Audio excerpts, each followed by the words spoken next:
JT Smith for the TFON podcast here for season 3, episode 7.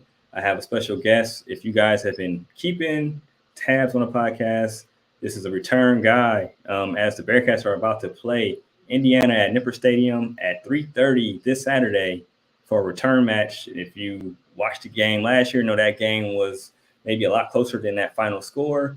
And I have my man from Hoosier Huddle, Sammy Jacobs, on the show again today. How you doing today, Sammy? I'm doing great. How are you? Not too bad, man.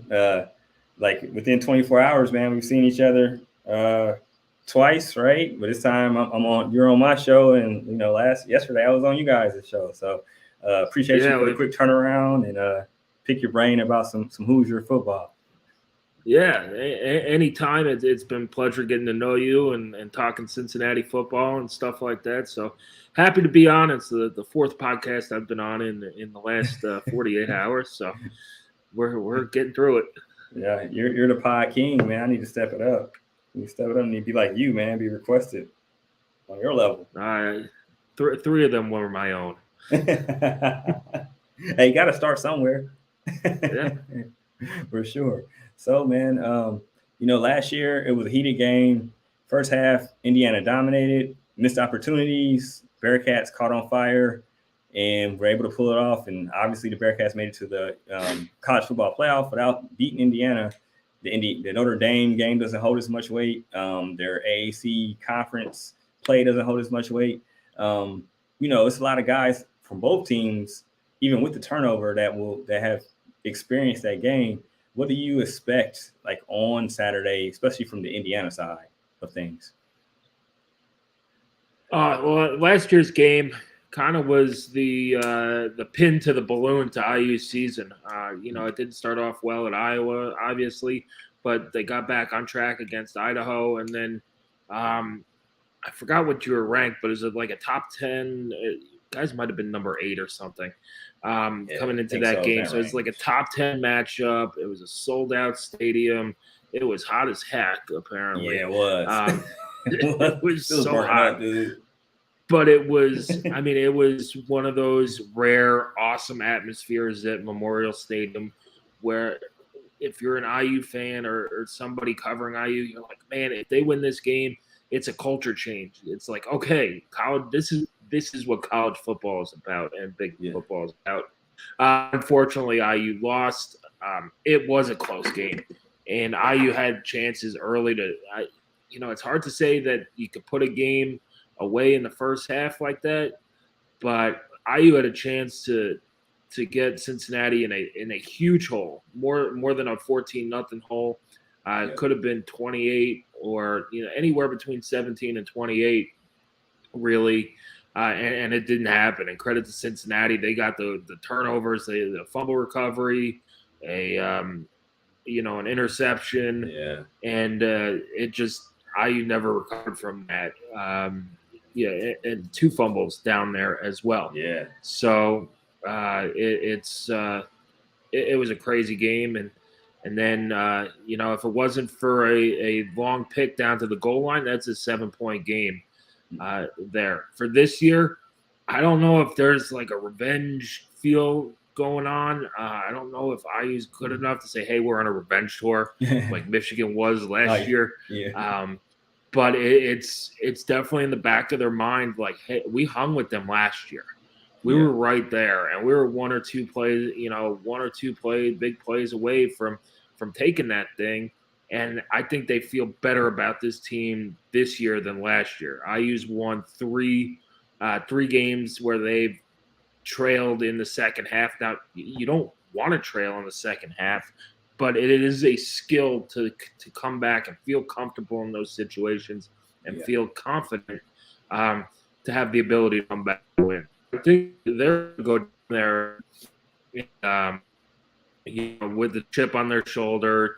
I think S&P Plus had IU losing by 22 points. I think the line, when we talked about it last night, was 16.5, favoring Cincinnati. So, nobody believes in this IU team. So maybe that gives them a little chip on their shoulder. But Cincinnati is a good team. Nippert's going to be a hostile place. to roll into on Saturday, early evening, afternoon. For sure, man. That game was like very close. It changed you guys' season. It changed the Bearcat season as well. Where I think everybody was like took a sigh of relief. Where they might have been the worst 28 minutes of football they played all year, just as a team. And they were able to kind of scrap back, and it changed the trajectory of the season. And it changed you guys. It was crazy, like a seesaw for both teams. Like one went up and the other one went down. And I mean, even when I saw Indiana having that kind of record, I was like, this team is better than this record they have right now. I saw these guys live, you know what I mean? But injuries took a toll, and that's going to segue my next question as Michael Penix isn't there, obviously, and he was the guy that most people know if they're a light casual fan or a person that just kind of knows left-hand quarterback that can move and throw a little bit. He's not there anymore. He's at Washington. Who is the new signal caller right now? Who is the main guy? I know you guys have a few injuries, but who is that guy right now that's pulling the trigger? Because that guy's throwing the ball 45, 50 times a game, which is amazing. Yeah, it's not what they want to do. They like to keep it, 35, maybe 40 times a game, 30 to 35. They don't want to throw it 55 times a game. I think in the opener, Walt Bell said that it was like the most passes he's called in his coaching career against Illinois. But the Indiana starter is Connor Basilak. He comes in from Missouri. It's the year of the transfer portal. It seems like every year is now the year of the transfer portal. But he was one of the gazillion quarterback transfers in FBS. He was the 2020 SEC Freshman of the Year. He's not as fast as Michael Penix. Penix is I wouldn't call him a dual threat guy. Even though he could run and he's fast, he was more of a pocket passer who in a pinch can run. Mm-hmm. But he'd rather stand back there, take a hit, and sling it. Yeah. Connor Basilak is kind of the same way. He can escape the pocket, but he's not going to outrun many dudes. So he has an accurate arm. He throws a catchable ball. He does have a tendency to overthrow receivers a little bit, which scares you if you're an Indiana fan, because usually if you overthrow receivers in the middle of the field, it's picked off. For sure. Especially against a secondary like Cincinnati. Other teams have had a couple drops on interceptions. It really hasn't bit them yet. But it's something he's slinging the ball pretty well, especially after watching the end of last year IU when it was like, I think we could go out there and throw with our other hand and be better than IU's quarterback play was last year. But behind him is Jack Huddle, who hasn't played yet, but that quarterback battle went up until 2 or 3 weeks left in fall camp. So, Connor Basilak is the name to know at quarterback. All right, cool. We're Bearcat fans, we know who to keep an eye on. Basilak is the man for the Hoosiers, and the Bearcats have a younger secondary this year. I mean, they still have they're old, but it's people that haven't played as much. Everybody knows who Matthews is. I think he might have had the best game against the Bearcat secondary of anybody last year, if I am correct. I feel like Alabama didn't really have a big game. Houston, I don't think anybody, or SMU, I don't think anybody really got over 100 yards. I think he might have been the only guy that went over 100 yards last year, if I'm not mistaken. Who else is a threat? If you're throwing the ball 45, 50 times, you guys have to have some targets that can possibly make plays. And who should the secondary be aware of besides my man Matthews Jr.? Cam Camper. He's the leading receiver on this team right now with 23 catches, nearly 300 yards, and a touchdown. He's a junior college transfer from Texas. He's 6'2", 200. He could run as well, and he could be a deep threat. He's kind of he's kind of not the escape valve for Connor Basilak, but he's one of his favorite targets. Him and DJ Matthews, who unfortunately blew out his knee after the Cincinnati game. But man, that was his breakout game at IU. DJ Matthews has 15 catches for 201 yards, 2 scores. You also have to keep an eye on AJ Barner, the tight end, who has 9 catches and a touchdown as well. He's a big physical guy. And then there are a couple other receivers to look out for. Emory Simmons, transfer from North Carolina. He can catch the ball well. His numbers aren't great this year. He only has 8 catches for 86 yards. And then another one is Donovan McCulley. He's 6'5". He was moved over from quarterback after the season last year. He figured his path to the league is the receiver room. He's super raw, but he is super talented. He had a 48-yard catch and run against Western Kentucky last week. He also had a 2-point conversion. He's every bit of 6'5". I'm 6'2", and we sit, we go to the press conferences and after the game and in the media scrum, and he towers over you. He's with the COVID years, it's his second year playing at IU. So it's, what is it, a super freshman or whatever they call it now? A red shirt super freshman, like red shirt freshman. Yeah. So it's his second year, or he could be a sophomore. I don't know. Yeah, I know how it goes. One of those, it's I think who had the 29-year-old? Oh, Western Kentucky had a 29-year-old freshman punter. So I saw that. That's always good. Yeah. But he's a guy to watch out for. And once he learns the position, he's going to be an absolute stud in there. IU also has Javon Swinton back from last year, and then a freshman who only has 1 catch, but they might start using him more, is Jalen Lucas. He's a true freshman out of Louisiana. Really quick feet, really fast. He's kind of small, so you don't really want to expose him to too many hits, but he'll return kicks, some of the kicks, and he'll line up at running back and in the slot. And then finally you have Anderson Kobe, who transferred in from Tennessee. He had his first catch of the year last week. He can get open. He's had trouble catching the ball. Okay. He's had several drops on open routes, but maybe the catch last week breaks the seal on that. He's another bigger receiver at 6'2". He could run as well, but he needs to start catching the ball as well. IU's pretty deep. I would say they're deeper at receiver this year than they were last year. Now, Freifogel and DJ Matthews were good, but I think IU's depth is a little bit better there this year than last year. Nice. It's good information.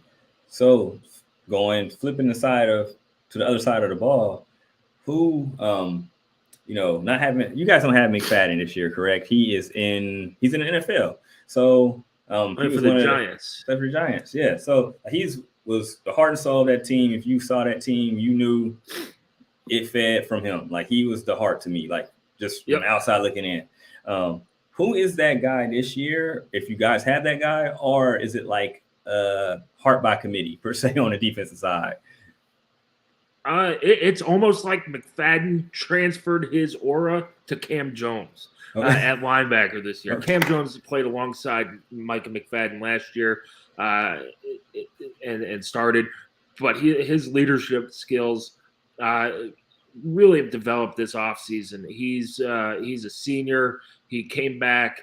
He's the guy when IU went down against Illinois and was down against Western Kentucky, called the team together, gave them the, hey, we're not losing this game speech. When they needed a play made, he forced a fumble. When they need a sack, he's the guy. So he's like Micah McFadden, except he wears number 4, not 47. Okay. He's the heart and soul of this defense, and it rubs off on everybody. When they need a play, it's him. Another guy to look out for is fellow linebacker Aaron Casey. If you guys don't know the story, he wears number 44 at IU. 44 is a special number. It's George Taliaferro's number, who is a legendary player on IU's Big Ten title team in 1945. He was the first black player drafted in the NFL as well. College Football Hall of Famer. Did a lot of stuff to help integrate Bloomington as well. So if you're a Cincinnati fan and a college football fan and you don't know George Taliaferro, get on the Google machine, search him up. There's an awesome BTN documentary as well on him. Unfortunately, George passed away in 2018. I think he was in his mid-90s. Oh, wow. But the guy was a legend. So IU this year started giving out that number 44 to the player who most embodies Mr. Taliaferro. And Aaron Casey was that guy. Casey this year leads the team in tackles for loss with 6.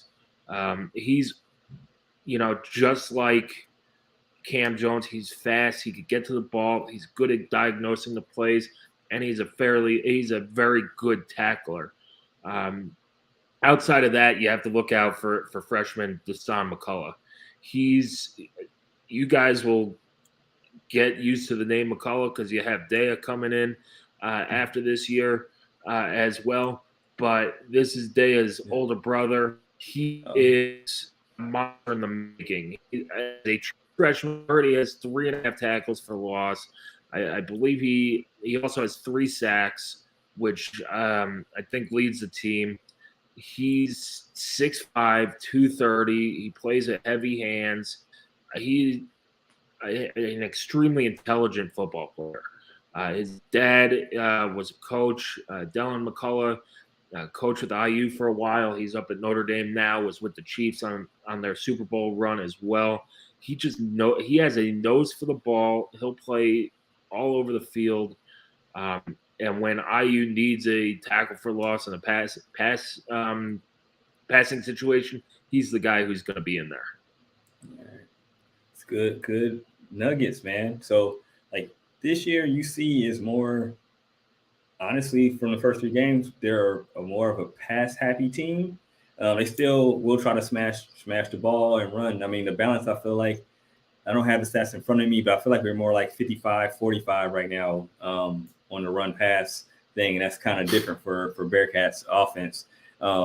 We have some, like, I think even with losing Alec Pierce, I think the receiving core as a whole is better than it was last year, which sounds crazy when you have somebody that gets drafted in the 2nd round. And then Michael Young made it always to the final cuts with Indianapolis as well. But do you think the Indiana secondary can hold up against the very explosive Bearcats passing game this year?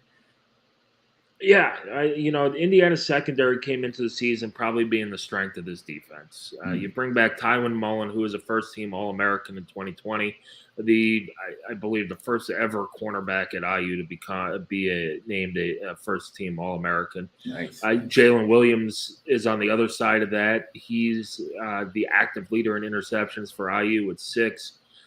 Right now, the trouble in the secondary is tackling, and for IU fans, the hope is that they are early season jitters, and then also playing a very funky Western Kentucky offense and playing Idaho in a downpour where all these newfound gear, man, it gets wet and it's like catching a bar of soap.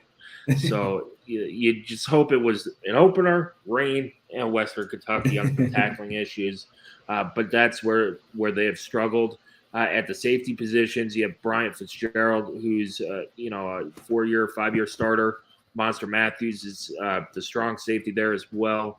He's getting back into the mix of things after missing most of last year with an injury. He missed the Cincinnati game last year. He got hurt against Iowa, and he wasn't dressed against Cincinnati. And then at that Husky position, which is our IU's hybrid linebacker, defensive back, is Noah Pierre, and he'll blitz. He had a strip sack last week against Western Kentucky. They didn't recover it. It bounced right back to the quarterback because that's how football works. but he's a heat-seeking missile. So the secondary has some guys. If you get past the first line, the second line of defense there is a little shaky. Needs some, like you said, with receivers. They're older, but or your secondary, they're older but don't have a lot of experience. That's what's happening with Indiana's depth. They need some reps and stuff like that. Some key reserves there are Lem Watt Neely and Christopher Keys. They'll come in and play as well. And then Josh Sanguinetti is kind of your do everything defensive back. He could play corner, he could play safety, he could play husky. He's your plug and play guy if somebody needs a blow or something like that. Nice. So yeah, it's gonna be interesting. I really want to see how both secondaries do, because I know you guys like to throw around the yard. We've been throwing around the yard, which is shocking, but I think it fits the team's skill set this year just because of all the weapons they have, man. So it's gonna be interesting to see how this plays out. That's like the main thing I'm looking for, like pretty much all Saturday. Like I'll be locked in on that. But I said I wasn't going to keep you too long, so I'll end it. Like my last question is like, what is your prediction for Saturday? And after that, I'll let you share where they can find your lovely work at. So yeah, of course. The team with the most points is going to win. That's how sports work. Don't hit me with a fickle answer. That's the team with the most points. As I said yesterday with you guys, I think it's going to be a close game. I think it's going to be closer than the sports books. And I am not an analytics guy. Look, I'm a baseball fan. I hate analytics. So I don't buy this S&P plus 22-point spread. But I think it's going to be a close game. I'll give Cincinnati the edge playing at home. Plus, we really don't know what this IU team is yet. Are they the 2020 IU team? Is it the 2021 IU team? Because outside of Illinois and Western Kentucky, I mean, the IU beat Western Kentucky by 2 points last year. They beat them by 3 this year. They didn't win a Big Ten game last year, but they beat Illinois in the opener. So it's still kind of, as clear as mud for IU. So I'm going to go Cincinnati 31, Indiana 20. Last year's game, red zone efficiency really hurt the Hoosiers. It has reared its ugly head again this year. They had 7 trips inside the red zone last week against Western Kentucky. That should be 49 points if you're going 7 for 7. They ended up with 30. You can't leave 19 points on the field and hope to win a lot of games. So, 31-20, a close game. Maybe a late touchdown seals it or a late field goal seals it. But it should be another – I hope it's another good game. Cool. Yeah, I hope it's good enough. Like being selfish as a person that covers the team and everything is better when we win. But I'm gonna go with what I said yesterday on you guys' pod, 35-17. I just think them having the failures they had against Arkansas is going to come in handy here, being at home, playing that team on the road, knowing that you guys are going to give them the best shot that you guys have. And I think they're going to play a lot cleaner just being back home, because they didn't play clean early against Miami. So I don't think they want to, knock on wood, they don't want to have that kind of start against Indiana, just knowing how talented you guys are. They can't take anybody lightly. And you guys have a donut too, man. You got a 3-0. I think they want to knock that donut off. So give you a crooked mark as well. But that's what I'm going with, man. But I greatly appreciate all your time today and yesterday to have me on. But let everybody know where, if they want to know some Indiana perspective from you guys' side, where can they find Sammy Jacobs and where can they find your work? Yeah, we have all the stuff over at HoosierHuddle.com. If you need podcasts, we did a podcast today previewing the game. Yesterday, JT was on with us doing a roundtable, kicking it back and forth as well. So HoosierHuddle.com for that. Opponent previews. We have IU stories as well and all that stuff. You can follow us on Twitter at Hoosier_Huddle.